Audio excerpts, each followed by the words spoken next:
इन्होंने खुद जब मुझसे भत्ता लेने आए मुझसे बोला, नाम लेके बोला पाकिस्तान के सबसे बड़े बिल्डर का, कि मैं उससे जब पैसे लेने जाता था तो मैं उसको बोलता था इनका पेट नहीं भर सकता, बस जितने मांगे उसके आधे दे दो। खाओ कुरान की कसम, तुमने बोला था। मैंने उस बिल्डर का नाम लिया अभी। मैंने सिर्फ इनसे बोला तुमने दुनिया से भत्ता लिया होगा, मेरा उससे कोई लेना देना नहीं, मैं तुम्हें खैराती पैसे में भत्ता नहीं दूंगा। मैंने वहां जब शोर शराबा शुरू किया, इन्होंने कहा अच्छा फिर आप एक काम करिएगा, 15 करोड़ मत बोलिएगा, 14 करोड़ बोलिएगा। उसने 14 मांगे, ये बोला आपने? मैंने बोला हाँ या ना? जी। मैंने ये भी नहीं बोला यहाँ पर कि इन्होंने अपने 1 करोड़ मांगे थे, 20-20 लाख।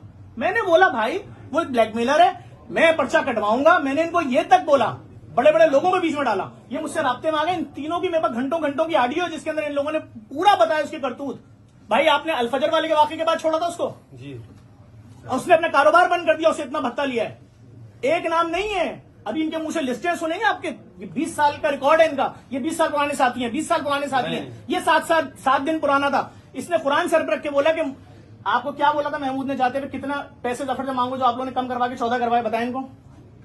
महमूद ने कितना भत्ता तलब करवाया था मुझसे?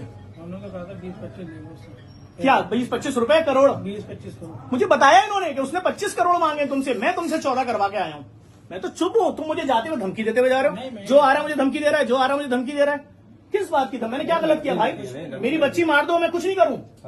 तुमसे कहा था ना स्टेटमेंट दो, तुम लोगों ने क्यों नहीं दिया उस वक्त? पुलिस बुला रही थी, आओ स्टेटमेंट तो जान छोड़ाओ। तुम सब छुपे हुए थे कि नहीं हमें बचा लेगा बचा लेगा। उसने पहला स्टेटमेंट क्या दिया इनके खिलाफ सर? वीडियो कि मैं शरीफ हूं, ये तीनों भत्ता खोर।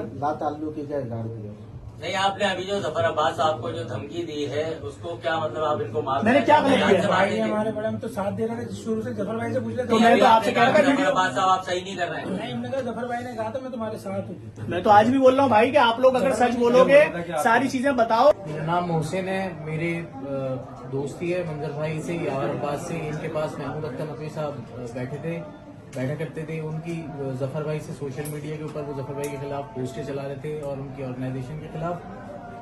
तो उसके बाद जो है वो वहां से चले गए जब उठकर मंजर भाई के घर से। तो फिर मुझसे मंजर भाई ने कहा कि व्हाट्सएप कॉल पर मेरी कॉल पर जफर अब्बास भाई से बात करा दूं।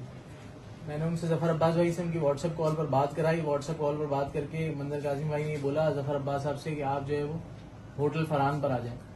होटल फरहान पहुंचकर हम साइड में बैठे थे, मंजर भाई ने हमें अलग बिठा दिया था और जफर भाई को साइड में अलग लेके चले गए थे। वहां इनकी कोई बात हुई और फिर जफर भाई ने हमें बुलाया कि यार देखो ये मुझसे जो है वो 14 करोड़ रुपए भत्ते की डिमांड कर रहे हैं, मैं इस तरीके से पैसे कैसे दूं, मैं एक फलाई काम कर रहा हूं, मैं भत्ता क्यों दूंगा इस तरीके से। मैंने वहां पर मंजर भाई से हैरानी से पूछा कि यार आपने मुझे नहीं बताया था कि आप मुझे जो इस तरीके इस काम के लिए लेकर आ रहे हैं। तो उन्होंने कहा कि नहीं ठीक है, हमें इस काम से महमूद अख्तर नकवी ने भेजा था। अच्छा, ये सिर्फ जफर अब्बास से ही भत्ता मांगा था या इससे पहले भी किसी और से भत्ता मांग सकता? मेरी महमूद अख्तर नकवी से मुलाकात को सिर्फ 7 से 8 दिन हुए। मुझे बिल्कुल भी नहीं मालूम कि इससे पहले किसी से भत्ता मांगा था या जो भी सिलसिला था। मैं सिर्फ 7-8 दिन मेरी मुलाकात। अच्छा, ये मंजर जिसका नाम आप ले रहे हैं जी मंजर, ये अमूमन महमूद के साथ ही होता है? जी।